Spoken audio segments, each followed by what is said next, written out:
In this video, I'm going to give you a list of 3 real superfoods that you need to consume. If you Google the word superfoods, you'll get a list of foods that have exceptional nutritional or health qualities. And you'll find things like spirulina and wheatgrass, goji berries, sometimes a list of more common foods. So I'm going to give you a list of alternative superfoods. Some alternatives, some obviously you may have seen in other lists. And these are foods that you should consider including in your diet because of their exceptional qualities. And this is not a sexy list.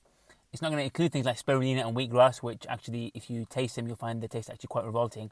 They're actually foods that you can incorporate into a regular diet to help optimize your body and your path to a leaner and fitter body. So number one is the least sexiest, that is beef liver. Beef liver has exceptional nutritional qualities. It contains a lot of bioavailable protein. It contains some healthy fatty acids, which your body needs. And it contains a lot of micronutrients, in particular B12, folate, iron, copper. It has more vitamin A than carrots. It has more vitamin C than apples. And the fact that it doesn't taste great or it's an acquired taste doesn't change that fact. It is a superfood. It contains a lot of the nutrients that your body needs with minimal harms. And if you can include it in your diet, great, because you can optimize your body and ensure it's not nutritionally deficient, which will help you in your journey to a leaner, fitter body, and more metabolically optimized body as well. Number 2 is salmon and other oily fish. Again, good quality protein. Contains good quality fatty acids like omega-3, which lower inflammation. And we know that the consumption of oily fish is associated with reduced heart disease, which is a disease of inflammation. And also it contains vitamin D and a good bioavailable form of vitamin D. And it's well established that consuming oily fish, particularly the bones, will give you more bioavailability, as in actual, the net result of vitamin D in your bloodstream, more than tablets. And obviously it has other qualities as well. So in terms of vitamin D, which we know is linked to reduced immunity, possibly increased risk of chronic inflammatory conditions, consuming vitamin D and consuming oily fish is a great source for that. And then number 3 is olive oil.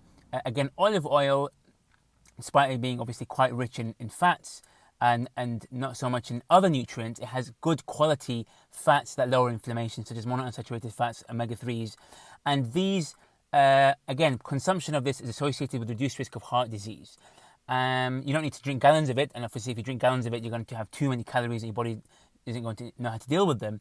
But drizzling it on your salad, drizzling it on your food on a regular basis, again, helps to maintain this regular exposure to healthy fatty acids, which will lower inflammation, optimize your health.